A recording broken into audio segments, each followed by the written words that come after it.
નમસ્કાર મારા વહાલા વિદ્યાર્થી મિત્રો, આજે વાત કરીશું ધોરણ 10 વિષય સમાજના પેપર નંબર 6 વિભાગ બી નું સંપૂર્ણ સમજૂતી સાથે સોલ્યુશન મેળવીશું। એ પહેલા ચેનલની અંદર પ્રથમ વખત આવ્યા છો તો મિત્રો ચેનલને ખાસ સબસ્ક્રાઇબ કરી દેવી। હવે આપણે જોઈશું નીચે આપેલા જે 13 પ્રશ્નો છે તેમાંથી કોઈ પણ 9 પ્રશ્નોના તમારે માંગ્યા મુજબ જવાબ આપવાના છે વિદ્યાર્થી મિત્રો। પ્રશ્ન નંબર 25, આપણા સાંસ્કૃતિક વારસાની અંદર કઈ કઈ બાબતોનો સમાવેશ થાય છે? તો કયો વારસાની વાત કરવાની છે? સાંસ્કૃતિક। મંદિરો છે, શિલાલેખો, સ્તંભો, વિહારો, ચૈત્યો, મકબરા, મસ્જિદો, કિલ્લાઓ, ગુંબજો, રાજમહેલો, દરવાજા, ઇમારતો, ઉત્ખનન કરેલા સ્થળો, ઐતિહાસિક સ્મારકો તેમજ આપણા સ્વાતંત્ર્ય સંગ્રામના ઐતિહાસિક સ્થળો વગેરે આપણા સાંસ્કૃતિક વારસાની અંદર સમાવેશ મિત્રો થાય છે। ભારતીય વારસાના જતન અને સંરક્ષણ અંગે આપણી 2 બંધારણીય ફરજો કઈ છે? તો તમારા દરેક પાઠ્યપુસ્તકની અંદર ફરજો આપેલી છે, તેમાંથી 2 ફરજો લખવાની છે।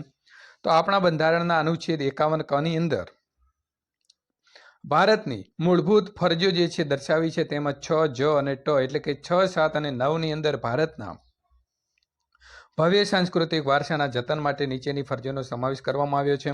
આપણી સમન્વય પામેલી સંસ્કૃતિના સમૃદ્ધ વારસાનું મૂલ્ય સમજીને તેની જાળવણી કરવી, દેશના જંગલો, તળાવો, નદીઓ, સરોવરો તેમજ વન્ય પશુ પક્ષી સહિત કુદરતી પર્યાવરણનું જતન અને સંવર્ધન કરવું, બધા જીવો પ્રત્યે દયા દાખવવી, દેશની જાહેર મિલકતનું રક્ષણ કરવું અને હિંસાનો ત્યાગ કરવો, આપણા સાંસ્કૃતિક વારસાના પ્રતીક્ષમાં પ્રાચીન સ્મારકો તથા ઐતિહાસિક અને ધાર્મિક મૂલ્ય અને મહત્વ ધરાવતા સ્થળોને કોઈ પણ પ્રકારનું નુકસાન ન પહોંચાડવું અને તેમનું જતન કરવું એ આપણી સૌની ફરજ છે। ભારતના પ્રકૃતિ નિર્મિત રમ્ય ભૂમિ દ્રશ્યોની શુદ્ધતા, પવિત્રતા અને સુંદરતાની જાળવણી કરવી એ આપણા સૌની નૈતિક ફરજ છે। પ્રશ્ન નંબર મિત્રો 27, સંગીત રત્નાકર અને સંગીત પારિજાત ગ્રંથોની રચના કરનારા પંડિતોના નામ જણાવો। તો પંડિત સારંગદેવે સંગીત રત્નાકર નામનો ગ્રંથ લખ્યો છે, જ્યારે પંડિત અહોબલે સંગીત પારિજાત ગ્રંથની રચના કરેલી છે। પ્રશ્ન નંબર મિત્રો 28, ભારતના શાસ્ત્રીય નૃત્યના પ્રકારો જણાવી તેના ઉદ્ભવ સ્થાનો જે છે તે તમે જણાવો।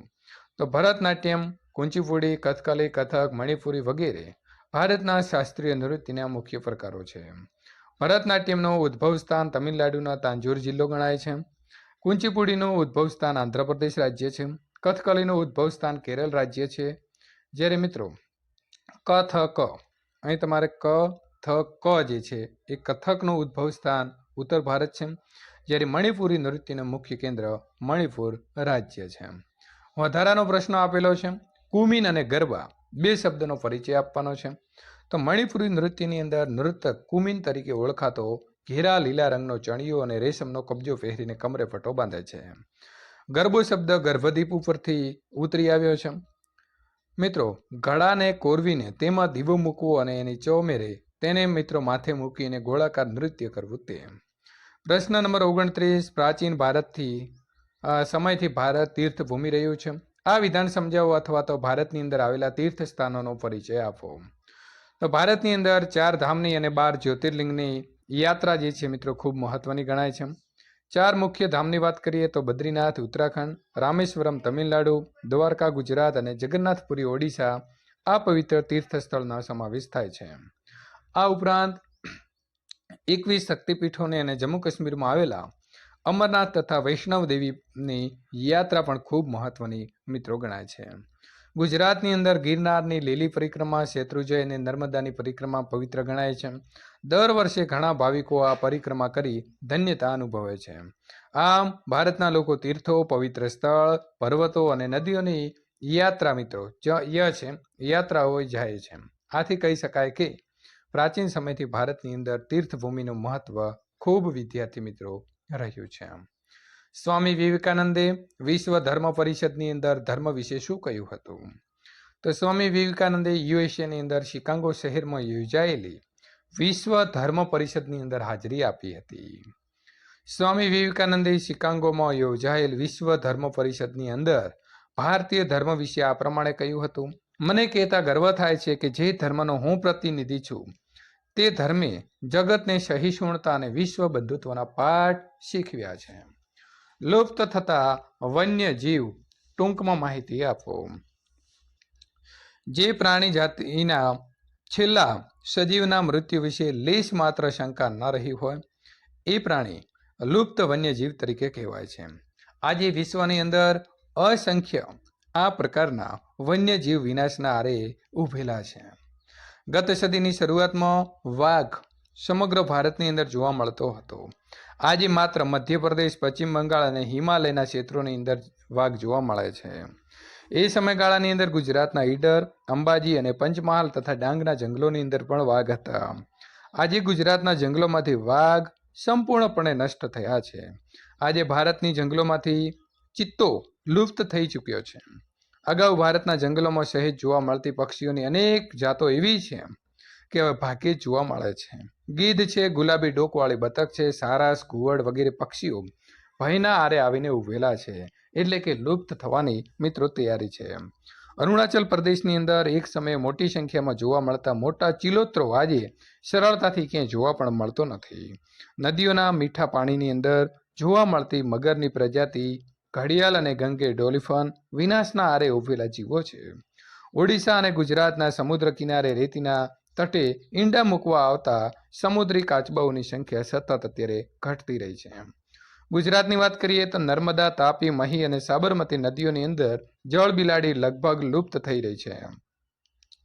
વધારાનો પ્રશ્ન આપ્યો છે અહીં આપણને, વન્યજીવોના વિનાશના કારણો જે છે તે તમારે જણાવવાના છે. તો વિદ્યાર્થી મિત્રો, વન્યજીવોના વિનાશના કારણો અહીંયા તમે જોઈ અને તેનો અભ્યાસ જે છે તે કરી શકો છો અને આ પ્રકારે તેનો જવાબ પણ તમારે લખવાનો જે છે તે રહેશે.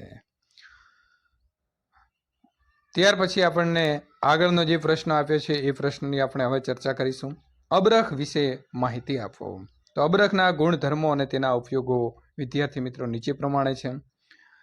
અબરખ પારદર્શક, સ્થિતિસ્થાપક અને ગરમી અને વિદ્યુતનો અવાહક એટલે કે અતિ મંદવાહક હોય છે. તે વિદ્યુતનું ઊંચું દબાણ સહન કરી શકે છે. આથી તે વિદ્યુતના ઉપયોગથી ગરમ કરવા માટેનું હીટર, ઇસ્ત્રી વગેરે સાધનોની અંદર વિદ્યુત રોધક તથા તો અગ્નિરોધક તરીકે વપરાય છે. આ ઉપરાંત તે અન્ય વીજ સાધનો, રેડિયો, ટેલિફોન, વિમાન, મોટર, ગ્રામોફોન, ધમની શોષક પડદા વગેરે વપરાય છે અને ચળકાટ આપવા માટે કાચના પૂરક તરીકે પણ અબરખનો ઉપયોગ જે છે તે કરવામાં આવે છે. ભારતની અંદર વાત કરીએ તો બિહાર, ઝારખંડ, આંધ્રપ્રદેશ અને રાજસ્થાન અબરખના ઉત્પાદનના મુખ્ય રાજ્યો છે. આ ઉપરાંત કર્ણાટક, પશ્ચિમ બંગાળ અને તમિલનાડુમાંથી પણ અબરખ મળી આવે છે. ભારતની અંદર મર્કો વ્હાઇટ નામનો અબરખનો વિશાળ જથ્થો મળી આવ્યો છે અને અબરખના ઉત્પાદનના વિશ્વની અંદર ભારતનું પ્રથમ સ્થાન છે. બાયોગેસ વિશે ટૂંક નોંધ લખવાની છે. તો બાયોગેસ ઉર્જા શક્તિ મેળવવાનું બિન પરંપરાગત સાધન છે. ખેતરનો કચરો, નકામા કૃષિ પદાર્થો, ખાંડના કારખાનાઓની અંદર કચરો, છાણ, માનવ મૂળ અને મિત્રો મળમૂત્ર વગેરેને કોહડાવી તેમાંથી મેળવવામાં આવતો ગેસ એટલે બાયોગેસ કહેવામાં આવે છે. તે બેક્ટેરિયાની મદદથી રાસાયણિક પ્રક્રિયા દ્વારા બને છે અને તેમાંથી મિથેન વાયુ છૂટો પડે છે, જે મિત્રો દહનશીલ હોય છે. બાયોગેસ મેળવી લીધા પછી વધેલા કચરાનો વિષાણુ વગરનું કિંમતી ખાતર બને છે અને ફક્ત છાણમાંથી તૈયાર થતા ગેસને ગોબર ગેસ કહે છે. બાયોગેસ અને ખાતર બનાવવા માટે મિત્રો સાધનનો બાયોગેસ પ્લાન્ટ તરીકે ઓળખાય છે. ગામડાઓની અંદર બળતણ માટે લાખો ટન લાકડું અને છાણ વપરાય છે. તેના બદલે બાયોગેસ જો વાપરવામાં આવે તો વૃક્ષો કાપતા બચાવી શકાય છે અને ગામડાની સ્વચ્છતામાં વધારો થાય છે. તેમજ ઘરેલું ઉર્જાની એની જે છે તે મિત્રો ઓછી કરી શકાય છે. ભારતની અંદર મિત્રો બ છે. બાયોગેસના ઉત્પાદનની અંદર ઉત્તર પ્રદેશ પ્રથમ અને ગુજરાત બીજા સ્થાને આવે છે. ભારતનો સૌથી મોટો અને આદર્શ સામૂહિક ગેસ પ્લાન્ટ ગુજરાતના સિદ્ધપુર તાલુકાના મેથાણ ગામની અંદર આવેલો છે. આ ઉપરાંત વાત કરીએ તો અમદાવાદના દસક્રોઈ તાલુકાની અંદર રુદાતલમાં અને બનાસકાંઠાના દાંતીવાડા ખાતે પણ વિશાળ બાયોગેસ પ્લાન્ટ બનાવવામાં આવ્યા છે. વ્યક્તિગત અને સામૂહિક રીતે પણ બાયોગેસ પ્લાન્ટ સ્થાપીને તેનો ઉપયોગ વધારવામાં આવી રહ્યો છે. પ્રશ્ન નંબર મિત્રો 34, ભારતના રાસાયણિક ખાતરોના ઉદ્યોગની માહિતી આપો. તો વિદ્યાર્થી મિત્રો અહીં સંપૂર્ણ મેં સમજૂતી સાથે આ પ્રશ્નનો જવાબ આપી દીધો છે. આ પ્રકારે તમે પણ પ્રશ્નનો જવાબ જે છે તે વિદ્યાર્થી મિત્રો લખી શકશો. તો આ પ્રકારે તમારે રાસાયણિક ખાતર છે, જંતુનાશક દવાઓ છે, તેના વિશે જે છે તે લખવાનું રહેશે. ભારતના સુતરાઉ કાપડ ઉદ્યોગ સામે કઈ કઈ સમસ્યાઓ છે? તો વિદ્યાર્થી મિત્રો એ સમસ્યાઓ પણ તમે અહીં જોઈ શકો છો. આ પ્રકારે આપવાની રહેશે. વધારાનો પ્રશ્ન આપણને અહીં આપ્યો છે તો મુંબઈ અને અમદાવાદમાં સુતરાઉ કાપડ ઉદ્યોગ કેન્દ્રિત થયો છે તે તમારે સમજાવવાનું છે. તો વિદ્યાર્થી મિત્રો એની પણ સમજૂતી આપણે જે છે તે અહીં આપી દીધી છે. ત્યારબાદ વાત કરીશું નક્સલવાદી આંદોલન વિશે નોંધ તૈયાર કરો. તો વિદ્યાર્થી મિત્રો એની પણ તૈયારી આપણે જે છે એ સંપૂર્ણ અહીંથી તમે જોઈ અને નક્સલવાદ વિશે પણ જે છે તે જવાબ લખી શકો છો. આ પ્રકારે જવાબ જે છે તમારે આપવાનો રહેશે. ત્યાર પછી વિદ્યાર્થી મિત્રો આગળનો પ્રશ્ન એક એક્સ્ટ્રા આપ્યો છે કે આતંકવાદ એટલે શું? ખરેખર વિશ્વની સૌથી મોટી સમસ્યા છે આતંકવાદ. તો આતંકવાદી કોને કહેવાય તે તમારે લખવાનું છે. જમ્મુ કાશ્મીરના અનેક પંડિત કુટુંબોને વતન છોડીને શા માટે સ્થળાંતર કરવું પડ્યું હશે? તો વિદ્યાર્થી મિત્રો આતંકવાદના કારણે લોકો ભયભીત થઈ ગયા હતા અને એટલા માટે કરીને એમને જે વતન છે તે છોડવું પડ્યું. એ પણ તમે અહીં લખી શકો છો. સંપૂર્ણ સોલ્યુશન પૂર્ણ થાય છે ત્યાર પછી આગળના વિભાગ સીનું સોલ્યુશન મેળવવા માટે અહીં આપેલી એન્ડ સ્ક્રીન ઉપર ક્લિક કરી શકો છો.